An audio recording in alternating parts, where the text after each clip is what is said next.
Глава 7. Совместное сновидение. Однажды, чтобы рассеять наше тяжелое настроение, я предложил заняться сновидением. Как только я высказал эту идею, я осознал, что мрак, который целыми днями преследовал меня, может быть отброшен желанием перемены. Я отчетливо понял, наша с Лагордой проблема состояла в том, что мы необдуманно сфокусировали внимание на страхе и недоверии, тогда как все это время имели, не осознавая этого, противоположную возможность сконцентрировать внимание на загадке, на том чуде, которое с нами произошло. Я рассказал Лагорде о своих соображениях. Она сразу же согласилась со мной, как-то оживилась, тучи и ее хандры рассеялись в долю секунды. «Какого рода сновидениями ты предлагаешь нам заняться?» — спросила она. «А сколько их есть?» — спросил я. «Мы можем попробовать совместное сновидение», — ответила она. «Мое тело подсказывает мне, что мы уже делали это раньше, уходя в сновидение парой. Это будет для нас страховкой, как в совместном видении». «Но ведь мы не знаем, что представляет собой процедура совместного сновидения», — сказал я. «Мы не знали, как видеть вместе, и однако же видели», — возразила она. «Я уверена, что мы сможем сделать это, если попробуем. Потому что во всем, что делает воин, нет ступеней. Есть только личная сила. И как раз сейчас она у нас есть. Мы должны начать наше сновидение в двух различных точках, отстоящих одна от другой настолько далеко, насколько это возможно. Тот, кто войдет в сновидение первым, подождет второго. Как только мы отыщем друг друга, мы возьмемся за руки и отправимся глубже вместе». Я сказал, что не имею ни малейшего представления, как ждать ее, если я войду в сновидение первым. Она и сама не могла объяснить всего этого, но сказала, что ждать второго сновидящего означает то, что Хосефина называла «схватить его». Лагорда была однажды так схвачена Хосефиной. Хосефина называла это схватыванием, потому что один из нас должен схватить второго за руку, объяснила она. Затем она продемонстрировала процедуру смыкания своего левого предплечья с моим правым, когда один берет другого за руку пониже локтя. «Но как мы сможем сделать это в сновидении?» — спросил я. Я всегда считал, что сновидение — это одно из самых интимных состояний, какие только можно вообразить. «Не знаю, но я схвачу тебя», — пообещала Лагорда. «Я полагаю, что мое тело знает, как это сделать. Но чем больше мы об этом говорим, тем труднее будет это осуществить». Мы начали свое сновидение в разных местах. Мы могли договориться только о приблизительном времени, поскольку вход в сновидение был чем-то таким, чего нельзя рассчитать по минутам. Возможность того, что именно мне придется ждать Лагорду, а не наоборот, сильно беспокоила меня, и я не мог войти в сновидение с обычной легкостью. Через 10-15 минут беспокойства мне, наконец, удалось войти в состояние, которое я называю спокойным бодрствованием. Несколько лет назад, когда я приобрел некоторый опыт в сновидениях, я спрашивал Дона Хуана, есть ли тут какие-нибудь известные ступени, которые были бы общими для всех нас. Он сказал, что в конечном счете каждый сновидящий отличается от других. Но, разговаривая с Лагордой, я обнаружил такое сходство в наших сновидениях, что набросал возможную классификационную схему различных состояний. Спокойное бодрствование – это предварительное состояние, когда чувства засыпают, но окружающее еще осознается. В моем случае я всегда воспринимал в этом состоянии поток красноватого света, примерно такого, какой видишь, когда через плотно сомкнутые веки смотришь на солнце. Второе состояние сновидения я называл динамическим бодрствованием. В этом случае красноватый свет рассеивается как туман, и смотришь на какую-нибудь сцену вроде табло, так как эта сцена неподвижна. Видишь трехмерную картину. Застывший кусочек чего-то, будь то пейзаж, улица, человек, лицо, что угодно. Третье состояние я определил как пассивное наблюдение. В этом состоянии сновидящий уже не смотрит на застывшие осколки мира, но наблюдает, являясь свидетелем происходящего события. Преобладание у нас зрительных и слуховых ощущений превращает это состояние сновидения главным образом в дело глаз и ушей. В четвертом состоянии я оказываюсь втянутым в действие. Здесь уже что-то делаешь, предпринимаешь какие-то шаги и используешь свое время полностью. Я назвал это состояние динамической инициативой. Предложение Лагорды подождать меня было связано со вторым и третьим состояниями нашего совместного сновидения. Когда я вошел в состояние динамического бодрствования, я увидел сцену сновидения, где находились Дон Хуан и другие люди, включая и толстую Лагорду. Прежде чем я успел разобраться в том, что вижу, я ощутил сильнейший толчок в руку и сообразил, что рядом со мной реальная Лагорда. Она находилась слева от меня и схватила меня за левое предплечье своей правой рукой. Я ясно почувствовал, как она подняла мою руку к своему предплечью, чтобы мы могли держаться друг за друга. Потом я оказался в третьем состоянии сновидения, в пассивном наблюдении. Дон Хуан говорил мне, чтобы я присматривал за Лагордой и заботился о ней самым эгоистическим образом, так, словно она является мной самим. Его игра слов доставляла мне удовольствие. Я чувствовал неземное блаженство, находясь здесь вместе с ним и другими. Дон Хуан продолжал объяснять, что мой эгоизм может быть прекрасно использован и что его вполне можно запрячь в работу. Общее чувство товарищества царило среди собравшихся здесь людей. Они смеялись тому, что говорил Дон Хуан, но не высмеивали. Дон Хуан сказал, что самый верный способ запрячь наш эгоизм в работу – взять за основу деятельность, которой мы занимаемся в повседневной жизни. Он говорил, что я был эффективен во всем, что делал, потому что некому было изгонять из меня беса, и что я был нацелен на то, чтобы взлететь подобно стреле самостоятельно. Однако, если дать мне задачу, подобную заботе о Лагорде, моя независимая эффективность разлетится вдребезги, и для того, чтобы выжить, мне придется расширять эгоистическую заботу настолько, чтобы включить в ее сферу и себя, и Лагорду.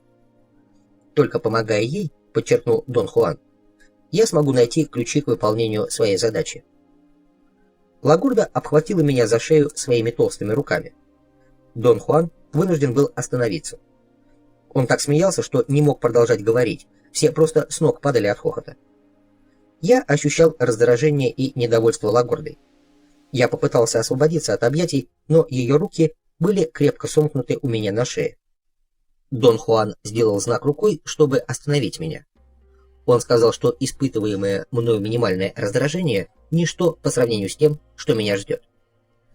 Смех утихал. Я чувствовал себя счастливым, хотя и огорчался, что придется иметь дело с Лагордой, так как не знал, что это за собой повлечет. В этот момент я в своем сновидении изменил точку зрения, или, вернее, что-то выдернуло меня из сцены, и я стал смотреть вокруг как зритель. Мы находились в доме в Северной Мексике, судя по окружающему ландшафту, который был виден с того места, где я стоял. Я видел отдаленные горы. Я вспомнил также обстановку дома и его расположение. Мы находились позади под навесом на открытой веранде. Некоторые из присутствующих сидели на громоздких стульях. Большинство стояли или сидели на полу. Я узнал каждого из них. Там было 16 человек. Лагорда стояла рядом со мной лицом к лицу с Доном Хуаном. Тут я осознал, что могу испытывать одновременно два различных чувства. Я мог или войти в сцену сновидения и чувствовать, что повторяю давно забытые переживания, или же быть свидетелем той сцены, сохраняя настроение моей теперешней жизни. Когда я погружался в сцену сновидения, я чувствовал себя в безопасности и под защитой. Когда же я был свидетелем, сохраняя актуальное настроение, я чувствовал себя потерянным, беззащитным, встревоженным. Мне это настроение не понравилось, поэтому я погрузился в сцену сновидения. Толстая Лагорда спросила Дону Хуана голосом, перекрывающим смех всех и каждого, буду ли я ее мужем. Последовала секундная пауза. Дон Хуан, казалось, перебирал варианты ответа. Он погладил ее по голове и сказал, что может поговорить со мной и что я буду в восторге от возможности стать ее мужем. Все присутствующие захохотали. Я смеялся вместе с ними. Мое тело сотрясалось от самого искреннего удовольствия. Тем не менее, я не чувствовал себя смеющимся над Лагордой. Я не считал ее ни клоуном, ни дурой. Она была ребенком. Дон Хуан повернулся ко мне и сказал, что я должен чтить Лагорду вне зависимости от того, как она станет поступать по отношению ко мне, и что благодаря взаимодействию с ней я должен научить свое тело чувствовать себя легко и свободно в в самых трудных обстоятельствах. Дон Хуан обратился к группе и заметил, что намного легче двигаться в условиях максимального стресса, чем быть безупречным в обычных обстоятельствах, таких как взаимодействие с кем-нибудь вроде Лагорды. Дон Хуан добавил, что ни при каких условиях я не должен сердиться на Лагорду, потому что она в действительности будет моим бенефактором, так как только через нее я смогу запрячь в работу свой эгоизм. Я настолько глубоко погрузился в сновидение, что забыл о том, что я сновидящий. Внезапное давление на руку напомнило мне, что я в сновидении. Я почувствовал присутствие Лагорды рядом с собой, но не видел ее. Она существовала только как прикосновение, тактильное ощущение в моем предплечье. Я перевел на него свое внимание, и это ощущение стало чувствоваться как цепкая хватка, а затем и вся Лагорда материализовалась целиком, как если бы она была сделана из наложенных друг на друга кадров фотопленки. Это было что-то вроде комбинированной съемки в кино. Сцена сновидения рассеялась. Вместо этого мы с Лагордой смотрели друг на друга, взявшись за руки. Одновременно мы опять повернулись к сцене сновидения, свидетелями которой были. В этот момент я знал без тени сомнения, что мы оба видим одно и то же. Теперь Дон Хуан говорил что-то Лагорде, но я не мог услышать. Мое внимание скакало туда-сюда между третьим состоянием сновидения, пассивным наблюдением, и вторым, динамическим бодрствованием. В какой-то момент я оказался с Доном Хуаном, Лагордой и остальными 16 людьми, а уже в следующую секунду с современной Лагордой, наблюдая застывшую сцену. Затем резкий рывок моего тела перевел меня на другой уровень внимания. Я ощутил что-то вроде хруста сухого кусочка дерева. Это был маленький взрыв. Он походил на очень громкое щелканье сустава пальца. Я оказался в первом состоянии сновидения, в спокойном бодрствовании. Я спал, но в то же время прекрасно все осознавал. Я хотел подольше оставаться на этой мирной стадии, но еще один рывок заставил меня моментально проснуться. Я внезапно осознал, что мы с Лагордой были в совместном сновидении. Мне более чем не терпелось поговорить с ней. Она чувствовала то же самое. Мы встретились и стали оживленно обсуждать друг с другом то, что произошло. Когда мы успокоились, я попросил ее описать мне все, что произошло с ней в нашем совместном сновидении. «Я тебя долго ждала», — сказала она. «Какая-то часть во мне думала, что я тебя прозевала, но другая знала, что ты нервничаешь, и у тебя затруднения, поэтому я ждала». «Где ты ждала, Лагорда?» «Я не знаю.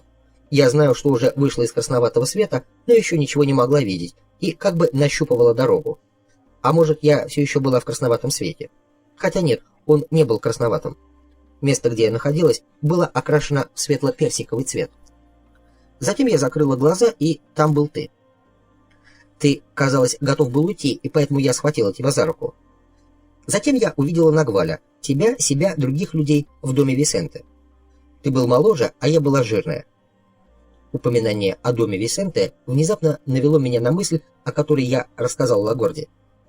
Однажды, когда я проезжал через городок Закатекас в Северной Мексике, у меня появилось странное желание заехать и навестить одного из друзей Дона Хуана, Висенте. При этом я не понимал, что, поступая так, я необдуманно вторгаюсь в запретную область, так как Дон Хуан никогда меня с ним не знакомил. Висенте, как и женщина Нагваль, принадлежали к другому миру. Неудивительно, что Лагорда была так потрясена, когда я рассказал ей о своем визите. Мы его знали настолько хорошо, и он был так же близок к нам, как Дон Хинаро, может, даже еще ближе. И тем не менее мы его забыли, так же, как и женщину Нагваль. Здесь мы с Лагордой сразу сделали огромный шаг вглубь воспоминаний. Мы оба вспомнили, что Висенте, Хинаро и Сильвио Мануэль были друзьями Дона Хуана, его соратниками. Они все были связаны своего рода обетом. Мы с Лагордой не могли припомнить, в чем именно состояла эта связь. Висенте не был индейцем. В молодости он был фармацевтом. Он был ученым группы и настоящим врачом, который поддерживал их всех всегда здоровыми. Я был уверен, что он знает о растениях больше, чем кто-либо из ныне живущих людей. Мы с Лагордой вспомнили, что именно Висенте научил всех нас, включая Дона Хуана, пользоваться лекарственными растениями. Он особенно интересовался Нестором, и мы считали, что Нестор будет похож на него. Воспоминание о Висенте заставляет меня заботиться о самой себе, сказала Лагорда. Это наводит меня на мысль, какой непереносимой женщиной я была. Самое худшее, что может произойти с женщиной, это родить детей, получить дыры в своем теле и тем не менее вести себя как маленькая девочка. В этом и была моя проблема. Я хотела быть умной, но была пустышкой. И мне позволяли строить из себя дуру, помогали мне быть ишачьим хвостом. «Кто помогал тебе, Лагорда?» — спросил я. «Нагваль и Висенте, и все эти люди, бывшие в доме, когда я вела себя с тобой как ослица». Мы с Лагордой вспомнили одновременно. Ей позволяли быть несносной только со мной. Больше никто не поддерживал ее чепухи, хотя она и пыталась отыграться на каждом. «Висенте принимал меня», — сказала Лагорда. «Он все время играл со мной. Я даже звала его дядей. Когда я попыталась назвать дядей Сильвио Мануэля, он чуть не сорвал у меня кожу с запястьей своими клещеподобными руками. Мы попытались сфокусировать наше внимание на Сильвио Мануэле, но не могли вспомнить, как он выглядит. Мы могли ощущать его присутствие в своих воспоминаниях, но в них он не был личностью, он был только ощущением. Насколько это касалось сцены сновидения, мы помнили, что она была точной копией того, что действительно имело место в нашей жизни в определенное время и в определенном месте.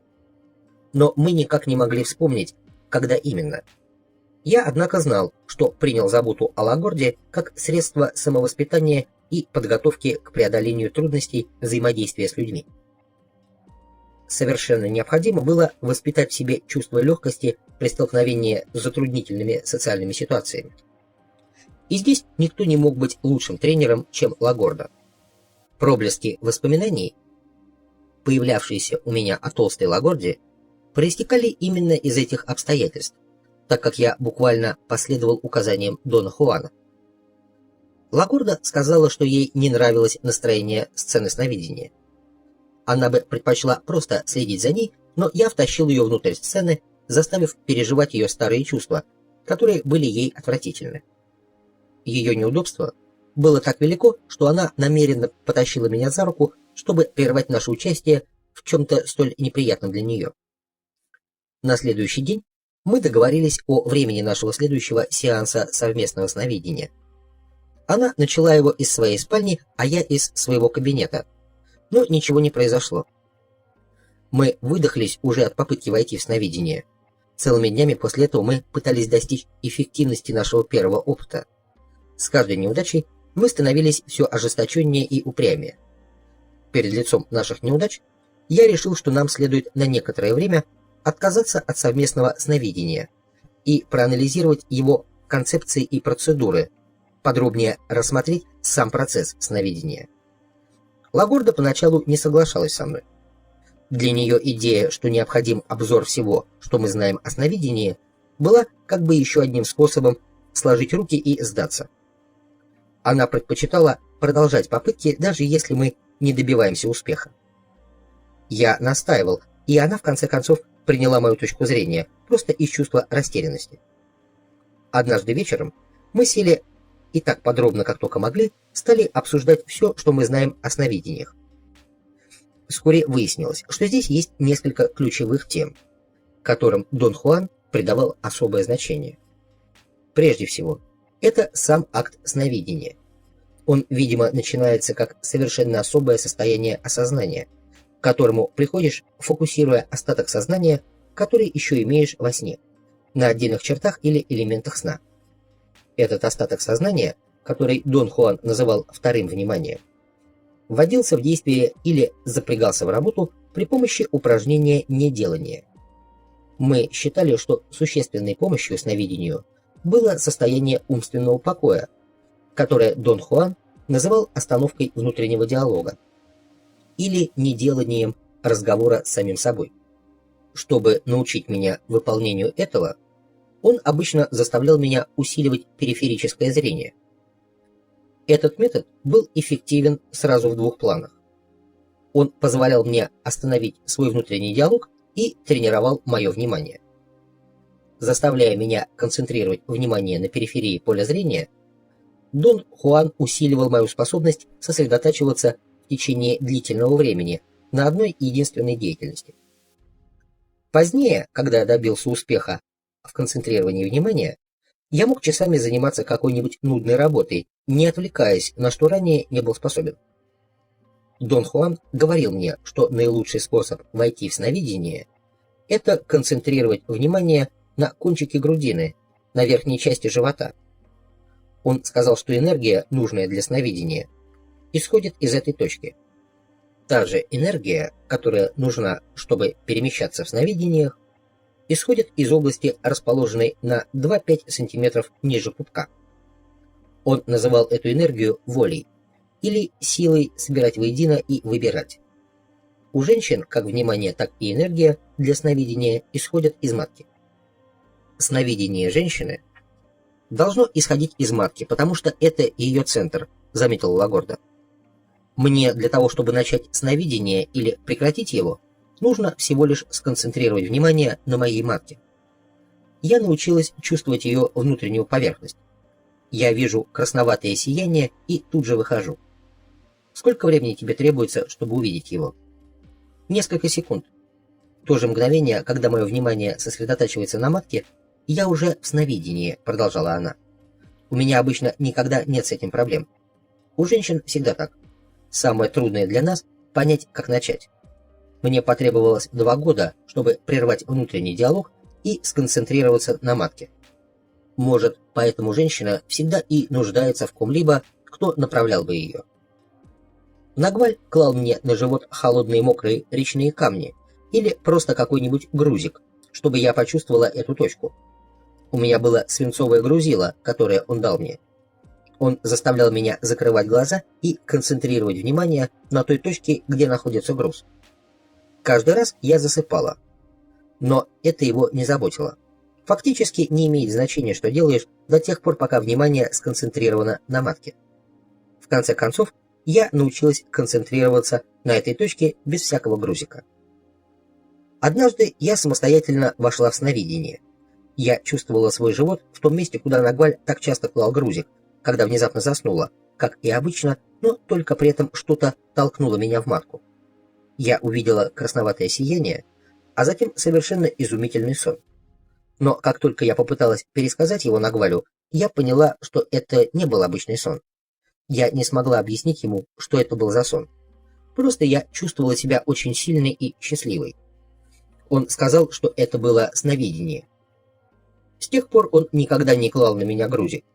Он позволял мне заниматься сновидением, не вмешиваясь. Время от времени он просил меня рассказать ему об этом и давал указания. Вот так должно осуществляться обучение сновидению. Лагорда сказала, что, по словам Дона Хуана, облегчить сновидение могло все, что может быть использовано в качестве неделания, при условии, что внимание будет удерживаться фиксированным. Например, он заставлял ее и других учеников пристально смотреть на камни и листья и поддержал Паблита, когда тот захотел сконструировать свое собственное устройство для неделания. Паблита начал с неделания ходьбы задом наперед. Он двигался, бросая короткие взгляды через плечо, чтобы видеть тропу и избегать препятствий. Я подал ему идею использовать зеркальце заднего обзора, а он развил ее в целую конструкцию из деревянного шлема с придатками, на которых примерно в 15 сантиметрах от его лица и на 5 сантиметрах ниже уровня его глаз были укреплены 2 маленьких зеркальца. Эти зеркала не мешали ему смотреть вперед, а благодаря боковому углу, под которым они были установлены, охватывали все пространство позади него. Паблита хвастал, что имеет полный круговой обзор. При помощи этой конструкции Паблита мог идти задом наперед на любое расстояние и в течение какого угодно времени. Поза, которую нужно принимать для сновидения, тоже была очень важной темой.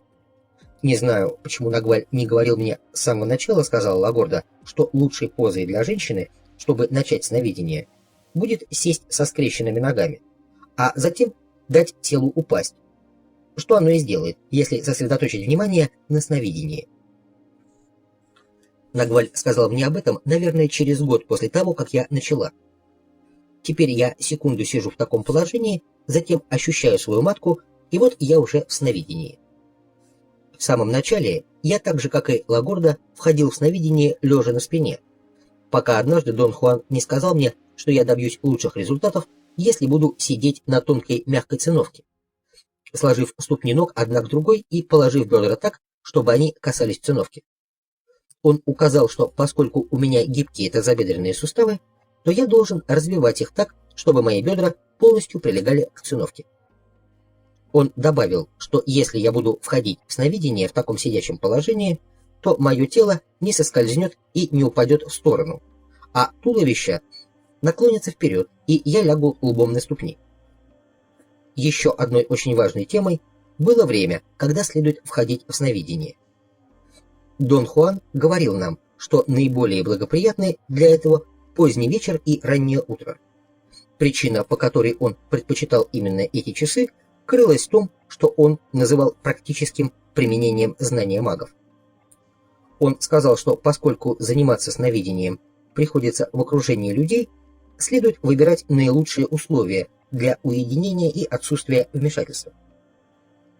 Вмешательством, которое он имел в виду, было не физическое присутствие людей, а их внимание.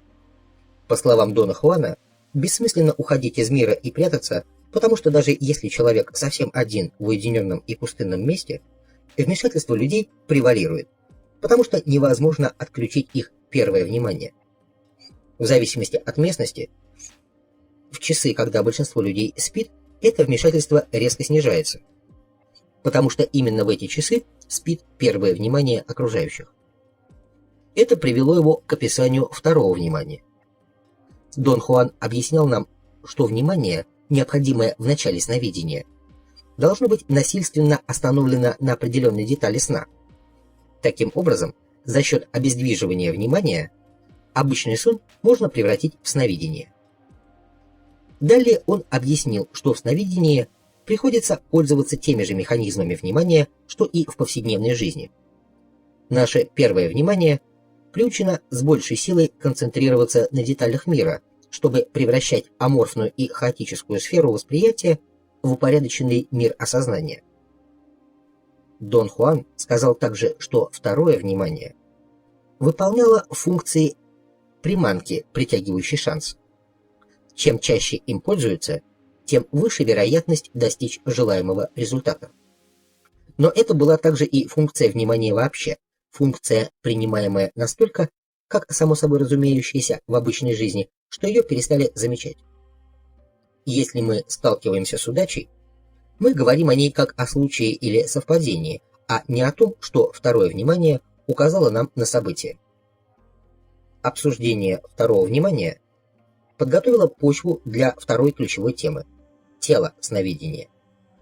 В целях руководства Лагордой Дон Хуан поставил перед ней задачу постепенно и неуклонно мобилизовать свое второе внимание на детали ощущения полета в сновидении.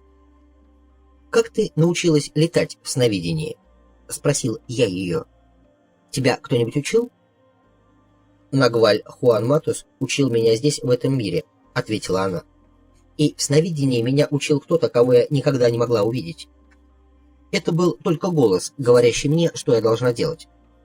Затем у меня ушли годы на то, чтобы научиться переходить из обычного тела, которое можно потрогать, в тело сновидения». «Ты должна мне это объяснить, Лагорда», — сказал я.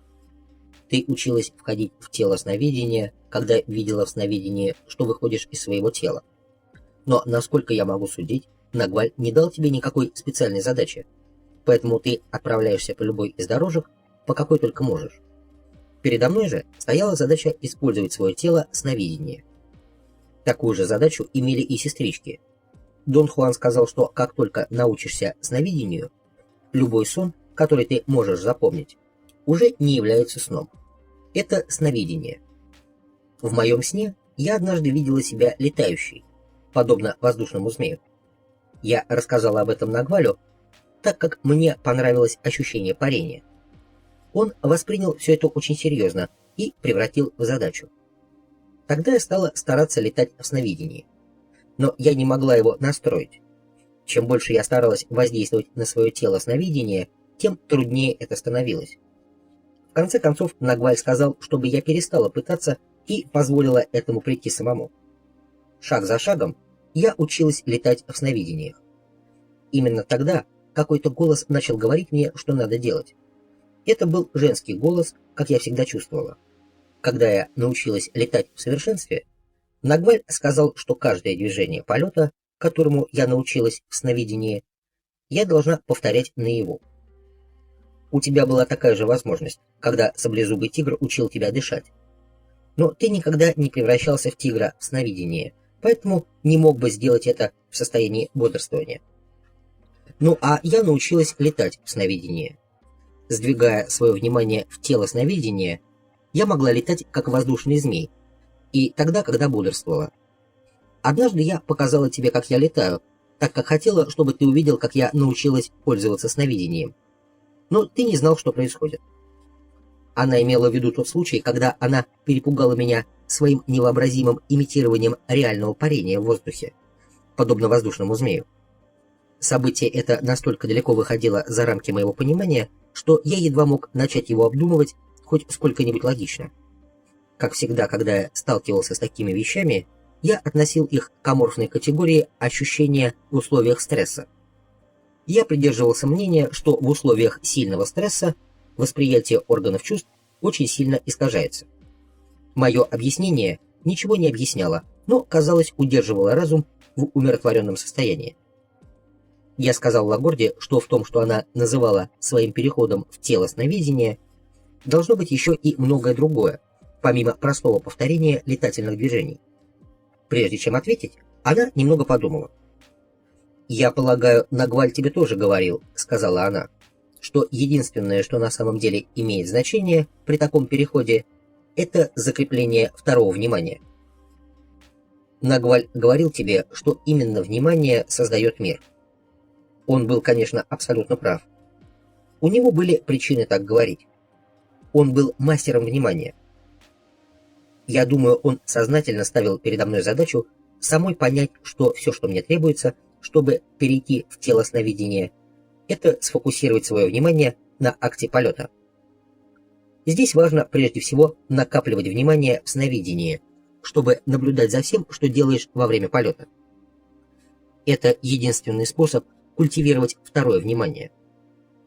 Как только оно окрепло, стоило лишь чуть-чуть сфокусировать его на деталях, и ощущение полета сопровождалось чувством реальности, пока для меня не стало обычным сновидеть, что я парю в воздухе.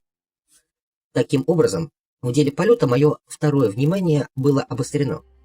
Когда Нагваль поставил передо мной задачу перемещаться в тело сновидения, он имел в виду, чтобы я включала свое второе внимание. Так я это понимаю. Первое внимание — внимание, создающее мир. Никогда нельзя преодолеть полностью. Оно лишь на мгновение может быть выключено или замещено вторым вниманием, при условии, что тело уже накопило его в достаточном количестве.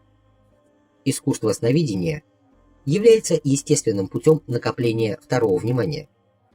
Поэтому можно сказать, что для перемещения в тело второго внимания в бодрствующем состоянии надо следовать практике сновидения, пока у тебя из ушей дым не пойдет. «Можешь ли ты в любое время, когда захочешь, попадать в свое тело сновидения?» — спросил я. «Нет, это не так просто», — ответила она. «Я научилась повторять движения и ощущение полета в бодрствующем состоянии, но я не могу летать, когда пожелаю. Для моего тела сновидения всегда существует барьер. Иногда я чувствую, что барьер снят. В это время мое тело свободно, и я могу летать, как если бы я была в сновидении». Я сказал Лагорде, что в моем случае для тренировки второго внимания Дон Хуан поставил передо мной 3 задачи. Первая состояла в том, что я находил в сновидении свои руки. Затем он рекомендовал мне выбрать какое-нибудь место, сфокусировать на нем внимание, а затем продолжать делать сновидение и посмотреть, смогу ли я действительно туда попасть. Он предложил, чтобы я посещал в таком месте кого-нибудь, кого я знаю, предпочтительно женщину, преследуя 2 цели. Во-первых, зафиксировать малейшие изменения, которые могут действительно указать на то, что я был там, в сновидении. Во-вторых, найти какую-нибудь малозаметную деталь, которое окажется как раз тем, на что настраивается мое второе внимание. В этом аспекте наиболее серьезной проблемой, с которой встречается сновидящий, является неуклонная фиксация второго внимания на детали, обычно остающейся незамеченной вниманием повседневным, что создает почти непреодолимое препятствие для оценки.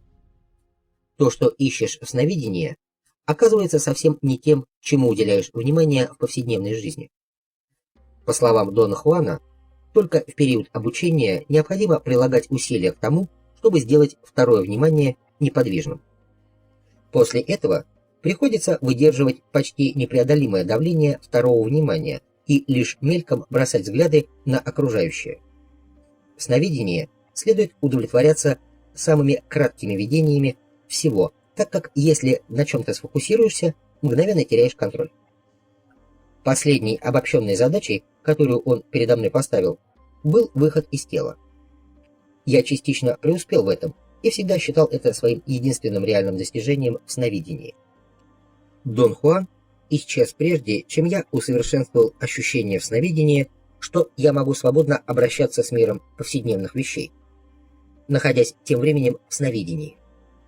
Его уход прервал то, что, по моему мнению, должно было быть неизбежным проникновением сновидения в мир повседневной жизни. Для того, чтобы объяснить контроль второго внимания, Дон Хуан ввел идею воли. Он сказал, что воля может быть представлена в виде максимального контроля свечения тела, как энергетического поля. О ней можно говорить так же, как об уровне мастерства или как о таком состоянии бытия, которое внезапно входит в повседневную жизнь воина в определенное время. Воля ощущается как сила, излучаемая из средней части тела, вслед за моментом абсолютной тишины, или сильного ужаса, или глубокой печали, потому что счастье слишком опустошает и не дает воину концентрации, требуемой, чтобы использовать свечение тела и обратить его в молчание. Нагваль говорил мне, что печаль человеческого существа настолько же могущественна, как и испуг, сказала Лагорда. Печаль заставляет воина лить кровавые слезы. И то, и другое может привести к моменту молчания. Или же молчание приходит само по себе из-за того, что воин стремится к нему в течение всей своей жизни. Ты сама когда-нибудь испытывала такой момент молчания? Испытывала, конечно. Но я не могу припомнить теперь, на что это похоже, сказала она. Мы с тобой оба испытывали его, но никто из нас ничего не может об этом вспомнить. Нагваль говорил, что это момент отвлечения сознания еще более тихий, чем момент выключения внутреннего диалога. Это отключение сознания, эта тишина дают возможность возникнуть намерению направить второе внимание, управлять им, заставлять его делать то или другое. Именно такое намерение называется волей. Нагваль говорил, что они взаимосвязаны. Он говорил мне все это, когда я пыталась научиться летать в сновидении. Намерение летать производит результат полета. Я сообщил ей, что уже отбросил всякую надежду когда-либо испытать волю. «Ты ее испытаешь», — сказала Лагорда. «Беда в том, что мы не обладаем достаточно острым умом, чтобы знать, что же с нами происходит. Мы не ощущаем своей воли, потому что думаем, будто она должна быть чем-то таким, о чем мы сможем знать наверняка, например, злостью. Воля очень тиха, незаметна. Воля принадлежит другому «я». «Какому другому «я»?» — спросил я. «Ты знаешь, о чем я говорю», — резко сказала она. «Мы находимся в нашем другом «я», когда совершаем сновидение. К настоящему времени мы уже входили в наше другое «я» бесчисленное количество раз, но мы еще не являемся цельными». Последовала долгая пауза. Я признался себе, что она права, утверждая, что мы не цельные. Я понимал это в том смысле, что мы были только учениками неисчерпаемого искусства. Но затем мне пришло в голову, что, возможно, она имела в виду что-то другое. Это не была рационально обоснованная мысль. Сначала я ощутил нечто вроде щекотки в солнечном сплетении, а затем возникла готовая мысль, что она, вероятно, говорит о чем-то совсем другом. Затем я таким же образом ощутил ответ. Он пришел ко мне готовым, своего рода отливкой. Я ощутил его целиком, сначала кончиком своей грудины, а затем в уме. Проблема состояла в том, что я не мог распутать то, что знал, чтобы выразить это в словах. Лагорда не прерывала моих размышлений ни дальнейшими комментариями, ни жестами. Она, казалось, была внутренне соединена со мной до такой степени, что нам не нужны были слова. Некоторое время мы пребывали в том состоянии общности друг с другом, которое захлестнуло нас обоих. Постепенно мы успокоились. Наконец я заговорил. У меня не было особой потребности произнести то, что мы оба и так знали. Просто нужно было восстановить опору для нашей дискуссии. Я сказал ей, что знаю, в каком смысле мы не являемся цельными, но мне трудно перевести это свое знание в слова. «Есть множество вещей, известных нам», — сказала она. «И все же мы не можем заставить их работать на себя, потому что не имеем представления, как их вытащить из себя на поверхность. Ты только начал ощущать это давление. Я ощущаю его уже несколько лет. Я знаю и в то же время не знаю. Я все время странствую по самой себе, и когда пытаюсь высказать то, что знаю, это звучит по-идиотски». Я понял, что она имеет в виду. Понял на непосредственном уровне. Я знал что-то чрезвычайно практическое и очевидное о воле и о том, что Лагорда называла другим «я». И в то же время не мог произнести ни единого слова о том, что знал. И не потому, что был скрытным или застенчивым. Я просто не представлял, с чего начать или как организовать свое знание. Воля является настолько полным контролем второго внимания, что это называется другим «я», сказала Лагорда после длинной паузы. Несмотря на все, что мы сделали, мы знаем лишь ничтожную частичку нашего другого «я». Нагваль предоставил нам самим завершить наше знание. В этом и состоит наша задача воспоминаний. Она хлопнула себя по лбу ладонями, как если бы ее внезапно осенило. «Господи, мы же вспоминаем другое «я», — воскликнула она на грани истерики. Затем она успокоилась и продолжала говорить приглушенным голосом. «Очевидно, мы уже были там, и единственный способ вспомнить тот, которым мы пользуемся, когда выстреливаем наши тела сновидения во время совместного сновидения». «Что ты имеешь в виду? Что это такое выстреливание наших тел сновидения?» — спросил я. «Ты сам был свидетелем того, как Хинара выстреливал свое тело сновидения», — сказала она. «Оно выскакивает, как медленная пуля. Оно фактически приклеивается и отклеивается от физического тела с громким треском. Нагваль говорил мне, что у Хинаро тело сновидения могло делать большинство вещей, которые мы обычно можем делать. Он часто приходил к тебе в таком виде, чтобы стряхнуть тебя. Я знаю теперь, чего добивались Нагваль и Хинаро. Они хотели, чтобы ты вспомнил, и с этой целью Хинаро совершал невероятные действия перед самыми твоими глазами, выстреливая свое тело сновидения. Однако все было напрасно». «Но я совсем не знал, что он был в своем теле сновидения», — сказал я. «Ты не знал, потому что не следил», — сказала она. «Хинаро пытался дать тебе знать, делая попытки выполнять то, чего тело сновидения выполнить не может. Например, есть, пить и так далее. Нагваль рассказывал мне, что Хинаро обычно подшучивал над тобой, говоря, что он пойдет в кусты и заставит горы трястись». «Почему тело сновидения не может делать этих вещей?» — спросил я. «Потому что оно не владеет намерением есть или пить», — ответила она. «Что ты хочешь этим сказать?» Великим достижением Хинаро было то, что в своем сновидении он овладел намерением тела, объяснила она. Он достиг того, чему ты только начал учиться. В сновидении он мог копировать свое физическое тело настолько совершенно, насколько это вообще возможно.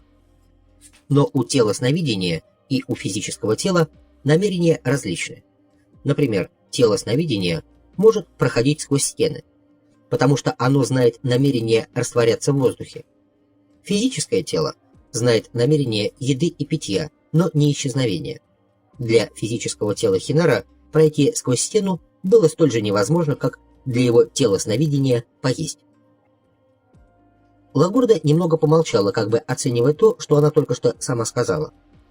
я хотел немного подумать, прежде чем задавать ей вопросы.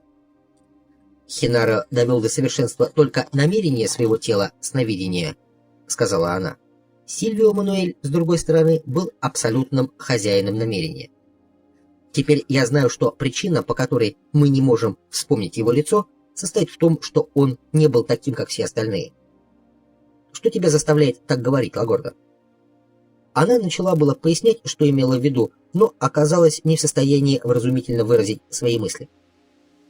Внезапно она улыбнулась. Глаза ее засияли. «Поймала», — сказала она.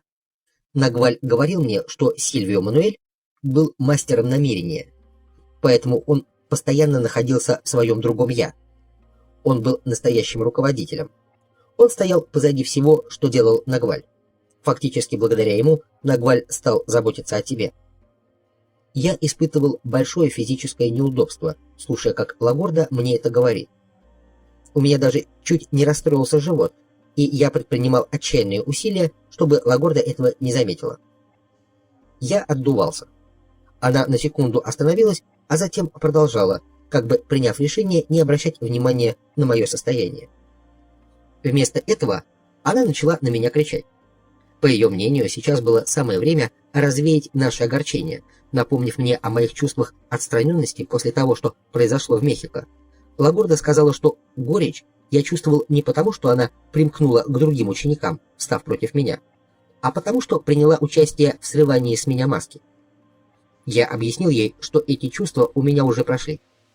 Она была непреклонна и настаивала, что если я не встречусь с этими чувствами лицом к лицу, то они все равно вернутся ко мне снова, но только как-нибудь иначе, и что мои близкие отношения с Сильвио Мануэлем были причиной всего этого.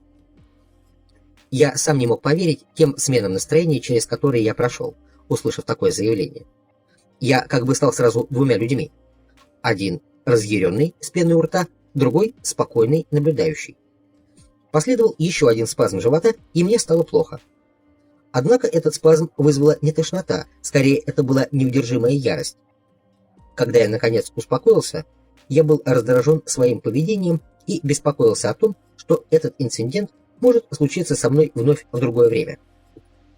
«Как только ты примешь свою истинную природу, — сказала Лагорда равнодушным тоном, — ты освободишься от ярости». Я хотел с ней спорить, но видел тщетность всего этого.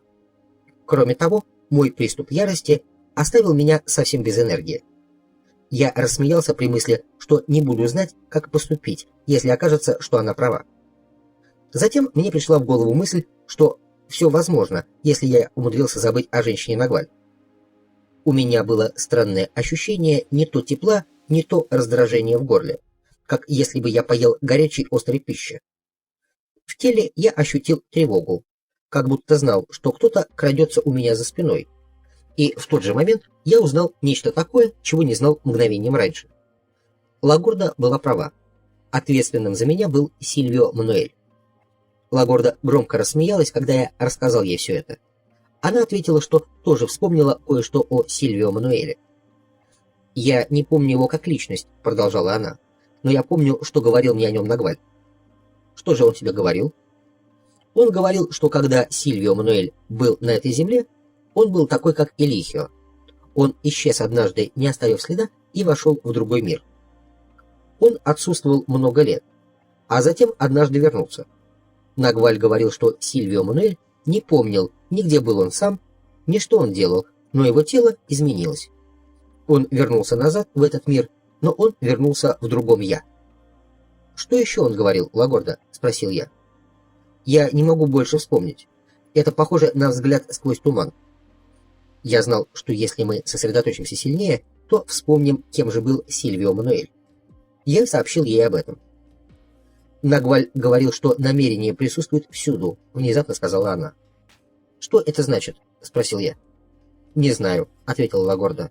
«Я просто произношу то, что приходит ко мне в голову». Нагваль сказал также, что намерение создает мир. Я знал, что уже слышал эти слова раньше. Я подумал, что Дон Хуан, должно быть, говорил мне это, но я просто забыл. «Когда Дон Хуан говорил тебе это?» — спросил я. «Не могу вспомнить, но он говорил, что люди и вообще все живые существа являются рабами намерения. Оно заставляет нас действовать в этом мире. Оно даже принуждает нас умирать. Он сказал, что когда мы становимся воинами, намерение превращается в нашего друга. Оно позволяет нам на секунду быть свободными, иногда даже приходит к нам, как если бы оно поджидало нас поблизости.